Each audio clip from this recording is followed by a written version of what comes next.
All right, we're going to put the little joints in between to sort of clean up the intersections of all that stuff. Before I do that, I wanted to point out something that I forgot to point out in the last video, which is with the combination of the visibility parameters and the curve parameter, you will be able to make all of these, right? Like for the top right corner, because we turned off these two on the previous one, we have to, in this particular top right corner, if you scroll down, the top and the right are at 0.5, right? So they get pulled back, but the right and the top visibility are turned on, right? So with the combination of these four, you should be able to get every combination that you need, which is basically 4, 5, 6, 7, 8 versions of this guy, or really 9 if you think about it. So anyway, let's go ahead and put the adaptive component on the corners, so it'll clean those up. And I'll go ahead and do that. I'm going to do it with a nested family. So I'll go back to our 9 point, and let me sort of control Z back where I'm back to where I was before. Yeah, and so I'm going to go ahead and put it on sort of this corner here. Maybe we'll put one down in the center corner in the center, and just get those kind of cleaned up. And the way I'm going to do it is I'm going to use a new family. So I'm going to go to File, New Family, and I'm going to nest an adaptive component inside another one. So I'm going to go to the English Imperial, and you will get the generic model adaptive here. And I am going to go to my conceptual mass and start from the generic model adaptive without the background, right?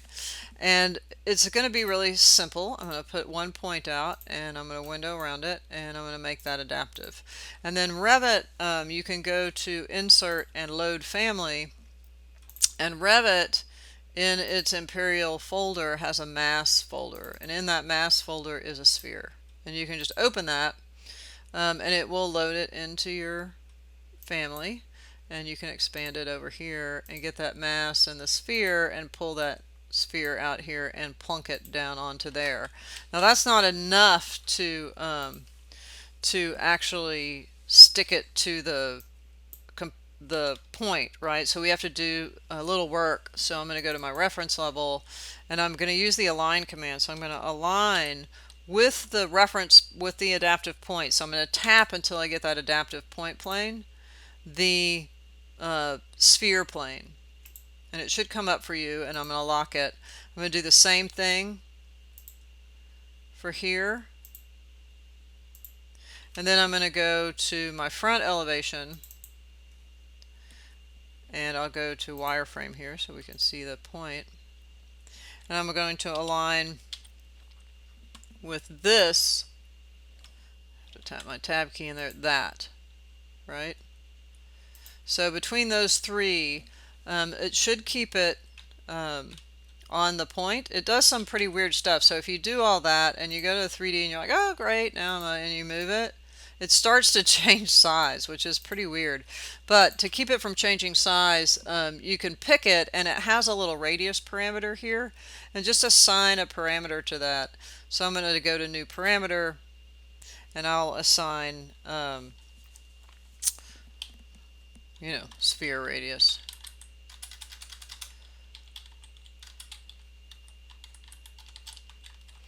Okay, click OK. And once you get that on there, you can come in and pick this guy, and it will hold its size. And you can come in and make some types if you want to, or you can make them later.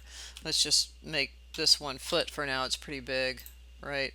And you can also come in, and if you pick it, you can put a material parameter on it. So I'll just come in here and put a new parameter on it, and I'll call it sphere material. Okay, and click OK. Click OK. And then I'm just going to load that into my 9 point space frame, which is what I've been working with, right? And that guy comes in here.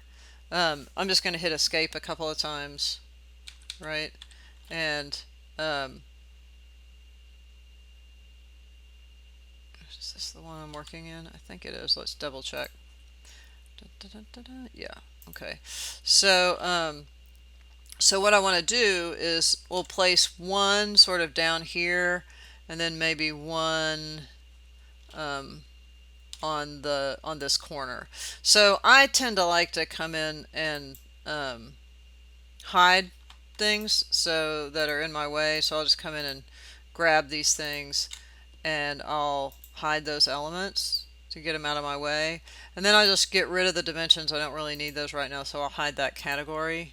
And that gets me, close enough to where I can really see those points, So I'm just going to come in to my families, and if I go to my generic models, there's the, I didn't save it, which is bad. I should have saved it. I'm going to rename it to sphere.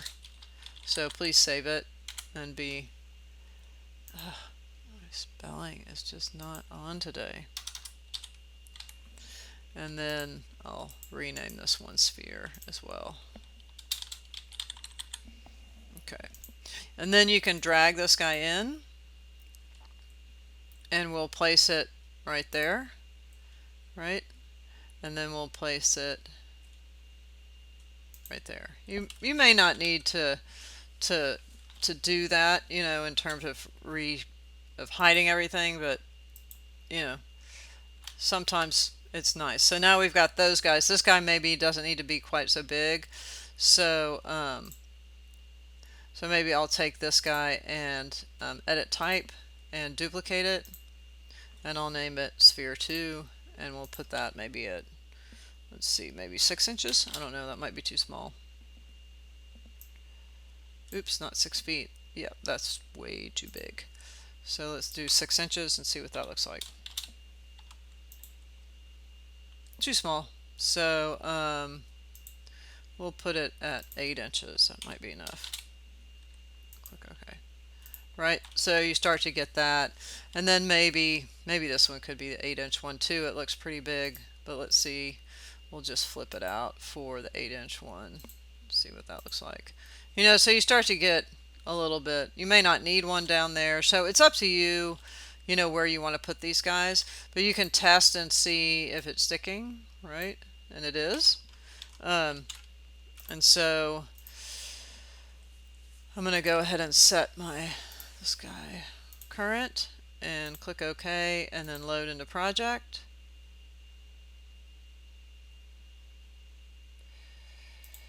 That guy. And overwrite the existing version.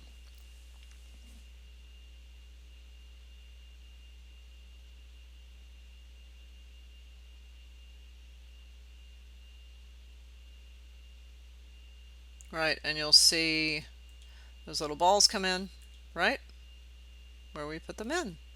And so you can do that as well. All right, so I think that's it for this. It's enough. Whew.